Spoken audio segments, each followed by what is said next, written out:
तो hello everyone, स्वागत है आपका अपने यूट्यूब चैनल BLS बोर्ड में। तो बताइए आप लोग कैसे हो जल्दी जल्दी।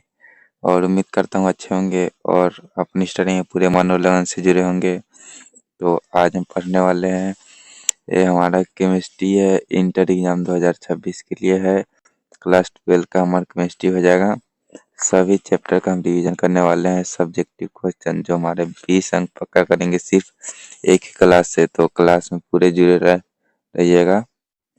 तो चलिए क्लास को शुरू करने से पहले आप लोग से एक विनती है कि आप लोग क्लास करते हैं लेकिन आपने कभी आज तक सब्सक्राइब नहीं किया है तो सब्सक्राइब जरूर कर लीजिएगा। और हम जानते हैं कि आपने सब्सक्राइब नहीं किया है तो कर लीजिए सब्सक्राइब। और क्लास को लाइक भी कर दीजिए और क्लास के अंत में बताइएगा कि आपको क्लास कैसा लगा। तो चलिए क्लास को शुरू करते हैं। तो आइए हम अपना फर्स्ट क्वेश्चन देखते हैं। हमारा फर्स्ट क्वेश्चन क्या दिया गया है। तो हमारा फर्स्ट क्वेश्चन, एक मैं इसको थोड़े साइज ऊपर आ लेता हूँ। तो हमारा फर्स्ट क्वेश्चन देखते हैं क्या देगा। एकक कोष्टिका किसे कहते हैं। एकक कोष्टिका किसे कहते हैं। हाउ इज द एकक कोष्टिका। तो हमारा उत्तर दिया गया क्रिस्टल जालक के सूक्ष्मतम कण को एकक कोष्टिका कहते हैं। क्रिस्टल जालक के सूक्ष्मतम कण को एकक कोष्टिका कहते हैं जिसे बार बार पुनरावृत्त से संपूर्ण क्रिस्टल का निर्माण होता है। जिसे बार बार पुनरावृत्त से संपूर्ण क्रिस्टल का निर्माण होता है। तो चलिए अगले क्वेश्चन की ओर चलते हैं। हमारा अगला क्वेश्चन हो जाएगा,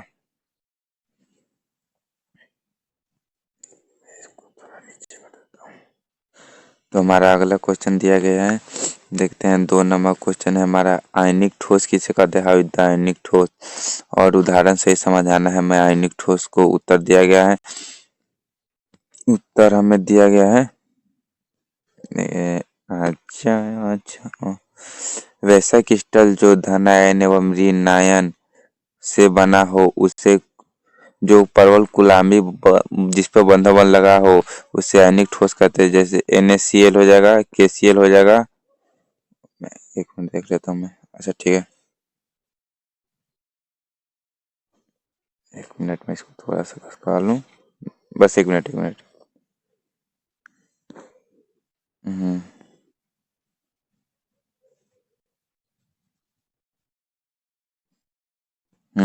तो आइए हम यहाँ पे क्या देख रहे थे। आयनिक ठोस, आयनिक ठोस देख रहे थे। वैसा क्रिस्टल जो धनायन एवं ऋण आयन से मिलकर मतलब बना हो उसे आयनिक ठोस कहते हैं। जैसे हमारा NaCl हो जाएगा, KCl हो जाएगा, HCl हो जाएगा, NaNO3 हो जाएगा और ETC। ठीक है, चलिए अगले क्वेश्चन को चलते हैं। हमारा अगला क्वेश्चन दिया गया है 3 नंबर। हमारा क्वेश्चन दिया गया बिंदु दोष को परिभाषित करें। बिंदु दोष को परिभाषित करें जब। तो उत्तर दिया गया है, उत्तर हम देख लेते हैं।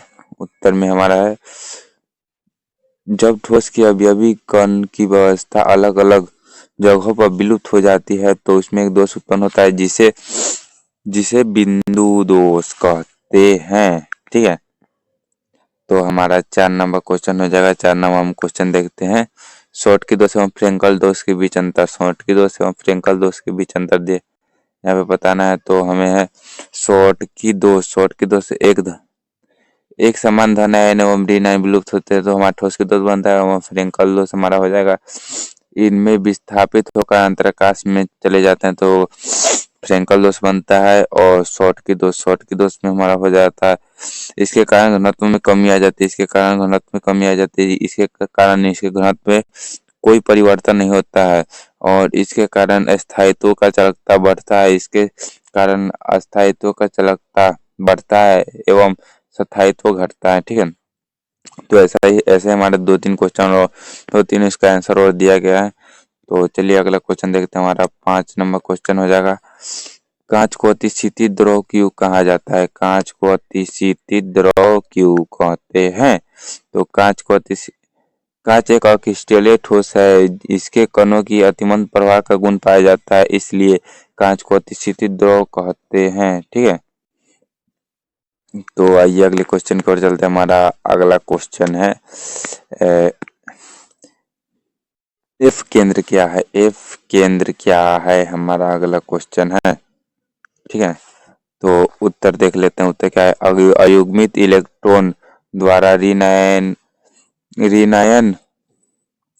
रिक्त को एफ केंद्र को कहते हैं। इस दोष के कारण पदार्थ के समानता रंगविहीन और रंगहीन दिखाई देने लगते हैं। ठीक है, गया। ये हमारा अगला क्वेश्चन है, 7 नंबर क्वेश्चन है हमारा। एन प्रकार के अर्धचालक से आप क्या समझते हैं? एन प्रकार के अर्धचालक से हमारे क्या समझते हैं? तो उत्तर है जब एसआई अथवा जी एक साथ उच्च ग्रुप का तत्व जैसे एस और पी से मिलाया जाता है तो इसकी चालकता बढ़ जाती है। प्राप्त अर्धचालक को एन टाइप का अर्धचालक कहते हैं। ठीक है, तो समझिए कि एन टाइप का अर्धचालक किसे कहते हैं। और बाबू अभी तक सब्सक्राइब नहीं किए हैं तो प्लीज कर लीजिए। हमारा 50 सब्सक्राइबर पूर्ण ही वाला है तो उसके बाद हम लाइव आएंगे यूट्यूब पे। तो चलिए देखते हैं 8 नंबर क्वेश्चन। 8 नंबर, पी प्रकार का अर्धचालक से आप क्या समझते हैं? तो पी प्रकार का अर्धचालक क्या है? जब एसआई और जी जब एसआई जीई के साथ निम्न में ग्रुप का तत्व जैसे बोरान हो गया, एल्युमिनियम हो गया आदि मिलाया जाता है तो पी टाइप का अर्धचालक प्राप्त होता है हमारा। ठीक है, तो चलिए देखते हैं अगला क्वेश्चन। 9 नंबर क्वेश्चन है हमारा, मोलरता को परिभाषित करे। मोलरता को परिभाषित कर तो उत्तर दिया गया 1 लीटर विलयन में उपस्थित विलय की मोलों की संख्या को मोलरता कहता है। यह हमारा परिभाषा है। और मोलरता को बरीयम से सूचित, एक मिनट, मोलरता को बरीयम से सूचित किया जाता है। और ये मोलरता का सूत्र दिया गया है यहाँ पे। ये हमारा मोलरता है। मोलरता बराबर विलय की मोलों की संख्या बटा विलयन के आयतन को मोलरता कहते हैं। ठीक है, तो चलिए ऐसे ही कोई और दिया गया तो छोड़िए उसको, आगे चलते हैं। जल्दी जल्दी हम क्वेश्चन खींचना है। तो ये क्वेश्चन ये क्लास ज़्यादा बड़ा नहीं होगा लेकिन बहुत वीवीआई क्लास है। तो चलिए 10 नंबर में हमारा क्या क्या दिया गया देखते हैं।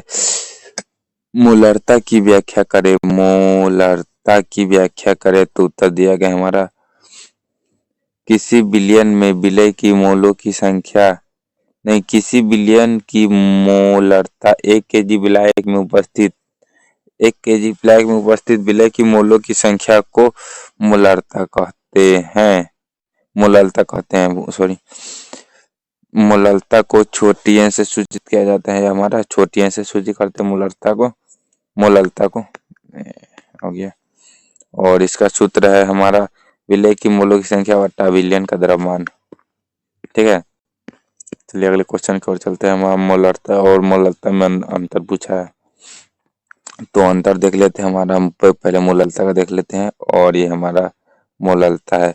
तो 1 लीटर विलयन में घुले मोलों की संख्या को मोलरता कहते हैं। और किसी विलयन में प्रति केजी विलयन में उपस्थित मोलों की संख्या को मोलरता कहते हैं। यह ताप द्वारा प्रभावित होता है। मोलरता हमारे ताप द्वारा प्रभावित होता है ये, लेकिन ये ताप द्वारा प्रभावित नहीं होता है। और इसका मोल लीटर में मापते हैं और इसका मोल केजी में मापा जाता है। इसे बड़ी एम से सूचित करते हैं, इसे छोटी एम से हमारा सूचित करते हैं। चलिए अगले क्वेश्चन की ओर चलते हैं। हमारा 12 नंबर क्वेश्चन है। 12 नंबर हमारा क्वेश्चन देख लेते हैं। 1 मिनट तो 12 आदर्श एवं अनादर्श घोल क्या है या आदर्श एवं अनादर्श विलयन क्या है? तो उत्तर देखते हैं। हमारा आदर्श विलयन पहले दिया गया है तो आदर्श विलयन देख लेते हैं। हमारा वैसा विलयन जो सभी ताप एवं दाब पर राउल्ट के नियम का पालन करता है उसे आदर्श विलयन का कहा जाता है। ठीक है, जैसे में बेंजीन हो जाएगा और टेलुरिन हो जाएगा। अनादर्श विलयन दिया गया है। तो अनादर्श विलयन किसे कहते हैं? तो वैसा विलयन जो प्रत्येक सांद्रता पर राउल्ट के नियम का पालन नहीं करता है। सिंपल में जो पालन करता है वो आदर्श विलयन है, जो नहीं करता है वो अनादर्श विलयन है। सिंपल बात। और इसका उदाहरण दिया गया ये रहा। ठीक है, तो इसे आप देख सकते हैं। और हेनरी का नियम, हाउ द हेनरी का नियम, हेनरी का नियम हमारा 13 नंबर क्वेश्चन दिया गया है। तो हेनरी का नियम पूछा है, हेनरी का नियम। तो देखते हैं उत्तर क्या है। किसी गैस का वाष्प अवस्था में आंशिक दाब P विलय की घुलों की मोलों की संख्या, विलयन में घुले गैस का मोल अंश x के समानुपाती होता है, अर्थात P ए समानुपाती x हो जाएगा हमारा। तो चलिए अगले क्वेश्चन को, जहां दिया गया, जहां XGS एक गैस का मोल अंश है और P बराबर, मैं थोड़ा इसको पकड़ लेता हूँ, P बराबर के एच इंटू एक्स जी गैस, एक्स गैस हो जाएगा हमारा। तो चलिए अगले क्वेश्चन की ओर चलते हैं, हमारा 14 नंबर। और बाबू अभी तक सब्सक्राइब नहीं किए हैं तो जरूर अभी जल्दी से जल्दी सब्सक्राइब कर लीजिए चैनल को और चैनल पर जुड़ जाइए। और देखते हैं आज 14 नंबर क्वेश्चन। यही हमको बहुत दिन से ऐसे ही हो रहा है कि सब्सक्राइब नहीं बढ़ रहा है, पता नहीं क्या हो गया है। संप्रासरी विलयन किसे कहते हैं? संप्रासरी विलयन किसे कहते हैं? हमारा उत्तर दिया गया है, स्थिर ताप पर जिन दो विलयनों का प्रसारण दाब समान होता है उसे संप्रासरी विलयन कहते हैं। अर्थात यहाँ पे दिया गया है π1 = π2 CRT into C is equal to CRT हो जाएगा, C1 इंटू C2 हो जाएगा हमारा। मैं पहले सो रहा, चलो देखते हैं 15 नंबर क्वेश्चन हमारा क्या दिया गया है। तो 15 नंबर क्वेश्चन हम देखते हैं, वान-ठा पूर्णांक किसे कहते हैं? वान-ठा पूर्णांक उत्तर हमारा देखता है, वो 1880 में वान-ठा ने बीजो 1880 में वान-ठा ने वियोजन एवं संयोजन के सीमा निर्धारण के लिए एक गुणांक दिया था जिसे वान-ठा गुणांक कहते हैं। इसे छोटी आई से सूचित किया जाता है और इसका ये हमारे फॉर्मूला दिया गया है, वान-ठा गुणांक I बराबर संयोजन बटा वियोजन के बाद कुल मूलों की संख्या और संयोजन बटा वियोजन के पहले कुल मूलों की संख्या, हमारा वान-ठा गुणांक हो जाएगा।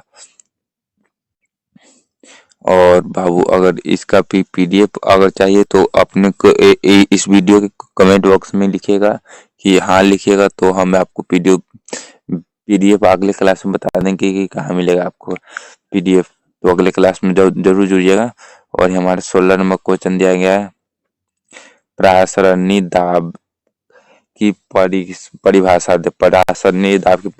सिद्ध करेगी। प्रासरणी दाब एक अनुसंख्यक गुणधर्म है। तो उत्तर देखते हैं, प्रासरणी दाब ये हमारा लिखा गया है, मैं थोड़ा इसको ऊपर कर लेता हूँ। और ये हमारा देखते हैं, अर्धपरागमय झिल्ली द्वारा शुद्ध विलयक के मोलों की संख्या, शुद्ध विलयक के मोलों, एक मिनट, अर्धपरागमय झिल्ली द्वारा शुद्ध विलायक से विलय की ओर होने वाले प्रसारण को रोकने के लिए विलयन पर लगाया गया न्यूनतम दाब प्रसारण दाब कहलाता है। ठीक है। और बाबू आपको अगर PDF इसका चाहिए और भी नोट्स चाहिए तो हम अगली वीडियो में आपको नंबर देंगे, उसी नंबर पे मैसेज कीजिएगा और आपको PDF और नोट्स जो एग्जाम के लिए VVI है वो मिल जाएगा हमारा आपको। ठीक है। और इस क्लास के बाद इसमें एक छोटा सा मैसेज भी कीजिएगा प्यारा सा कि आपको क्लास कैसा लगा। चलिए सीधा अगला क्वेश्चन देखते हैं। वो थोड़ा बड़ा था लेकिन वो इतना VVI नहीं था तो उसे मैंने छोड़ दिया। देखते हैं, सिर्फ VVI क्वेश्चन ही हमारे लिए अभी जरूरी है। ठीक है। तो 17 नंबर है हमारा, तनु घोल के अनुसंख्यक गुणधर्म की विभिन्न परिभाषा,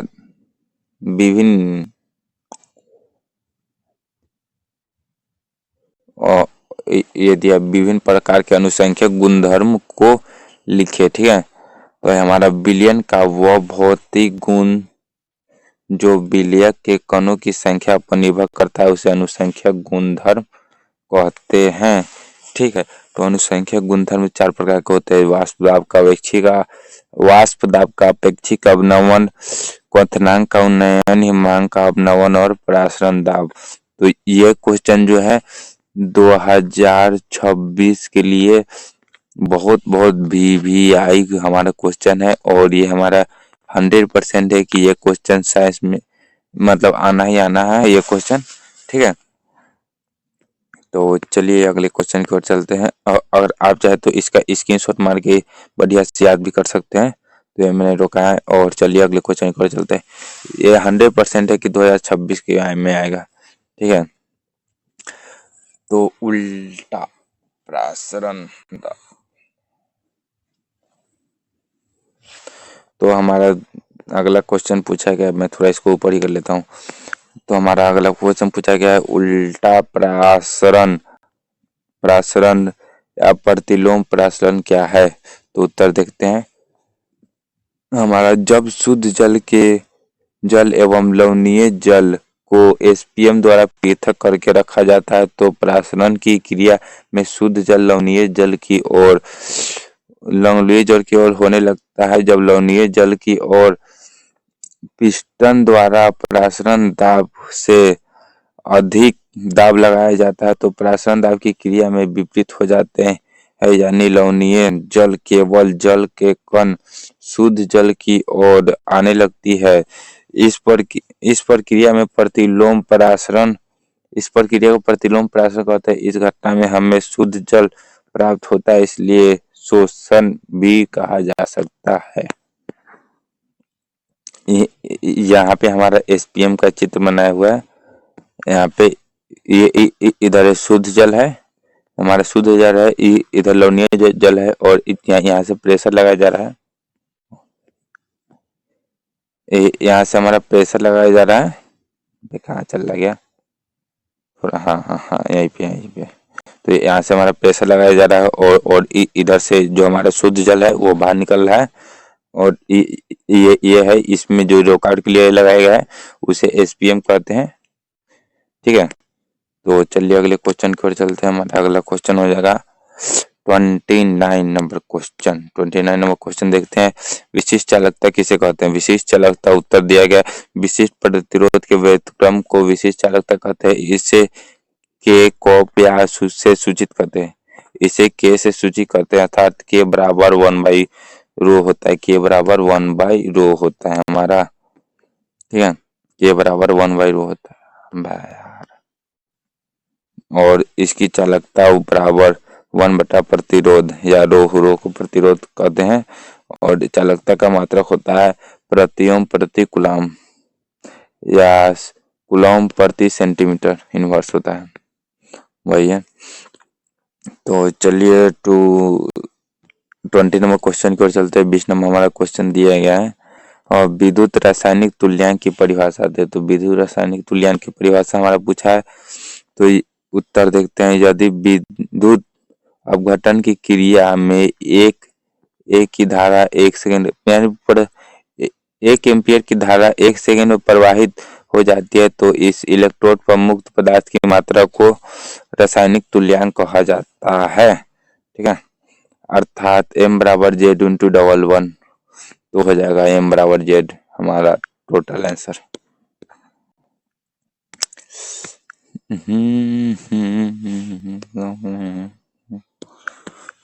अच्छा, चलिए अगले क्वेश्चन की ओर चलते हैं। हमारा अगला क्वेश्चन 21 नंबर क्वेश्चन हम देखते हैं।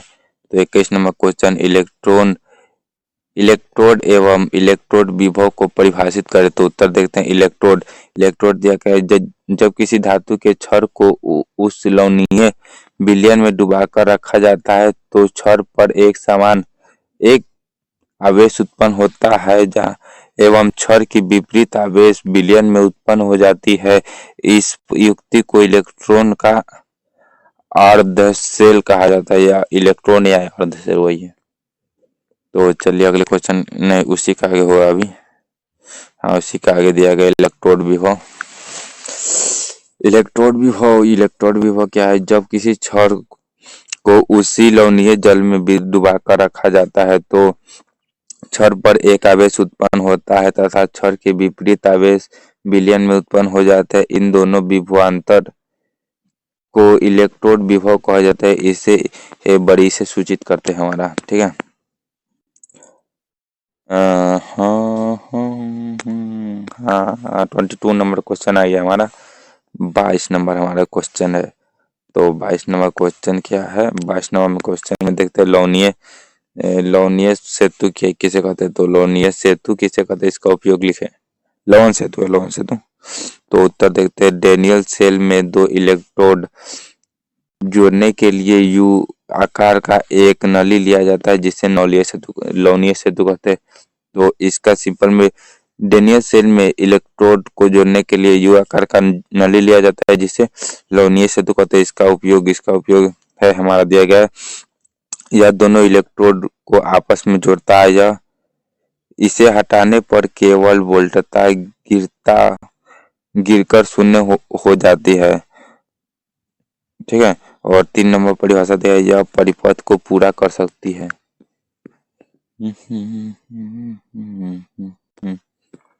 तो हमारा 23 नंबर क्वेश्चन आ गया। कोल्लाउड के नियम को लिखे। कोल्लाउड कोनी के नियम क्या दिया गया हमारा? अंतर तनुता पर किसी विद्युत अपघटन की विलयन की स्थित मोलर चालकता उसके धन आयन एवं ऋण आयन के सीमांत मोलर चालकता के योग के बराबर होता है। तो ये हमारा उसका सूत्र दिया गया ये, और इसे थोड़ा सा हिंदी में डिफिनेशन करके दिया गया। मैं आज शॉर्ट कट इसलिए पढ़ा रहा हूँ क्योंकि अभी एग्जाम का समय आने वाला है, तो जो जल्दी हमारा VVI को क्वेश्चन को निकालना होगा और ज़्यादा फालतू पढ़ने से फायदा है नहीं, तो इसीलिए मैं इतना जल्दी खींच रहा हूँ। और बाबू अब तक सब्सक्राइब नहीं किया है तो जरूर सब्सक्राइब कर लीजिए चैनल को। तो हमारा देखते हैं विद्युत विच्छेदन के उपयोग। विद्युत विच्छेदन का उपयोग लिखे। तो हमारा उत्तर दिया विद्युत विच्छेदन का निम्न प्रमुख उपयोग है। तो हमारा 1 नंबर विद्युत लेपन में, संरक्षण बचाव में, संचारण बचाव में हमारा दिया धातुओं के विद्युत शोधन के रूप में तुल्यांकी भार ज्ञात करने में हमारा ये हमारा 24 नंबर क्वेश्चन था। और हमारा आज का जो है कि लास्ट क्वेश्चन था 24 नंबर, और इसके बाद करेंगे हम अगली क्लास में आगे क्वेश्चन। तब तक के लिए आपने अगर सब्सक्राइब नहीं किया है तो प्लीज बाबू सब्सक्राइब जरूर कर लीजिएगा। और लाइक के लिए मैं नहीं बोलूँगा क्योंकि सब्सक्राइब से आप लोगों को ही फायदा है, और लाइक से ऐसे कि मुझे फायदा होता है। तो हमारा लाइक के लिए मैं नहीं बोलूँगा, अगर लाइक नहीं भी करो तो कोई दिक्कत नहीं है, लेकिन सब्सक्राइब जरूर कर लीजिए क्योंकि 50 सब्सक्राइबर हमारा पुराना है। तो 50 सब्सक्राइबर होने के बाद ही हमारा लाइव चल पाएगा। हमारा 50 सब्सक्राइबर्स होने के बाद ही हमारा लाइव चल पाएगा, अन्यथा वही दिक्कत हो रहा है। तो हमारा 50 के बाद हमारा लाइव जो पिछला चैनल था वो डिलीट हो गया ना, इसी वजह से दिक्कत हमारा हो पा रहा है। नहीं तो पिछले चैनल में भी हमारा था और काफी सारे बच्चे जुड़े हुए थे, तो वो आसपास के नहीं थे, मतलब अलग के ही थे, तो उसे से हम लोग संपर्क नहीं कर पाए। तो हमारा ये न्यू चैनल है BALS, ठीक है। तो चलिए